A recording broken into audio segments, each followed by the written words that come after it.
बढ़ोतरी।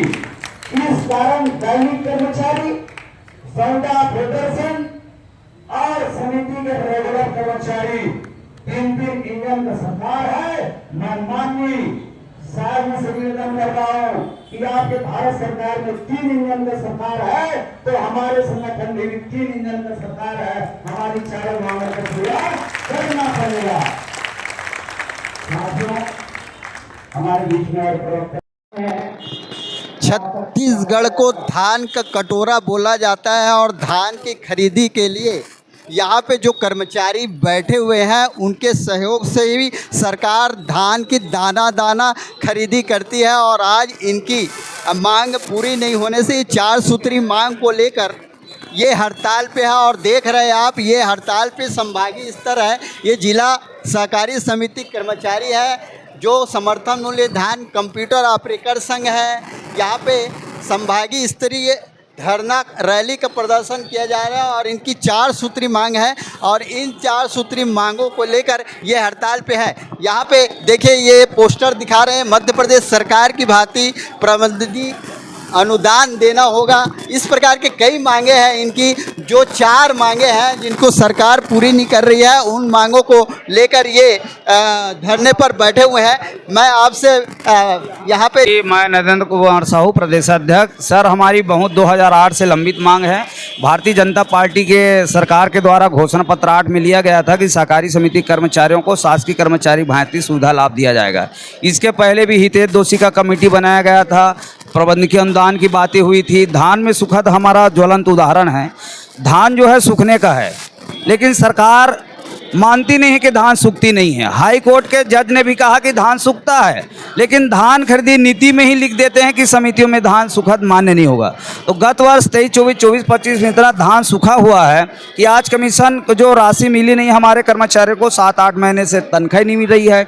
आज भारत सरकार के जो हमारे राज्य हैं मध्य प्रदेश, उसने अपने कर्मचारियों को वेतन के लिए प्रतिवर्ष 3-3 लाख रुपए देती है। ये दिया जाए, ये हमारा मांग है। और हमारे जो सेवा नियम में संशोधन होना चाहिए। बैंक में कैडर भर्ती 50% हुआ है तो 50% हमारे कर्मचारियों से हो।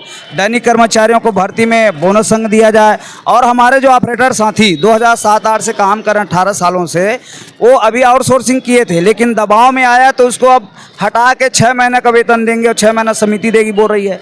जब पूर्व में कैबिनेट में निर्णय हुआ कि 12 महीना देंगे तो 12 महीना दिया जाए। और 18 साल से संविदा में रखोगे। आज कोई भी विभाग में आप उसे नियमित करें, ऐसा हमारा 4 सूत्री मांग है। आज 3 नवंबर से अनिश्चितकालीन आगाज पूरे प्रदेश के संभाग में हुआ है। यदि हमारी मांग पूरा नहीं होगा तो सोसाइटी को धान के सुखद से बचाने के लिए किसानों को भी लाएंगे धरना स्थल पर। और अधिक से अधिक हुआ तो हमारे परिवार के साथ भी हम आंदोलन में कैबिनेट के निर्णय तक बैठे रहेंगे। 15 तारीख से धान खरीदी शुरू हो रहा है जी। ये बहुत ही महती सरकार की योजना है। धान खरीदना है, एक गाना खरीदना है। आप हड़ताल में रहेंगे तो क्या प्रभाव पड़ेगा? माननीय महोदय जी, अभी धान खरीदी एग्री स्टेक बंद है, पंजीयन बंद है, राशन दुकान बंद है, पूरा धान खरीदी की तैयारी ही बंद है। जब तैयारी करने वाले कर्मचारी आंदोलन में आ गए हैं तो धान खरीदी कौन करेगा? धान खरीदी नहीं होगा, इसकी गारंटी है प्रदेश संगठन की। यदि सरकार को धान खरीदी करवानी है तो मुहर कैबिनेट के बैठक में मुहर लगाए। चूंकि 2021 में जब आदरणीय भूपेश बघेल जी मुख्यमंत्री थे तो आदरणीय डॉक्टर रमन सिंह जी नेता प्रतिपक्ष थे और आदरणीय शाह जी प्रदेश अध्यक्ष थे भाजपा के। तो कैबिनेट के निर्णय उसने लिया भूपेश बघेल जी ने। और हमारे प्रदेश अध्यक्ष हमारे शाह जी थे भाजपा के, तो उसने पत्र लिखा था भूपेश बघेल जी को, धान सूखती है। तो भूपेश बघेल जी ने कैबिनेट के बैठक बुला के 250 करोड़ दिया था। और जब तक हमारी मांग पूरा नहीं होगी तो धान खरीदी का हम बहिष्कार करेंगे। अभी यहाँ पे जो आप एकजुट हुए हैं, ये प्रदेश स्तरीय धरना है कि जिला स्तरीय? ये प्रदेश स्तरीय नहीं है माननीय महोदय जी, ये संभाग का है। रायपुर संभाग तूता में नहीं मिला, इस कारण अभी हमने अतिरिक्त पुलिस अधीक्षक रायपुर ने तूता में जगह नहीं दिया। इस कारण मजबूरी में हमें संभाग में आंदोलन करना पड़ा है।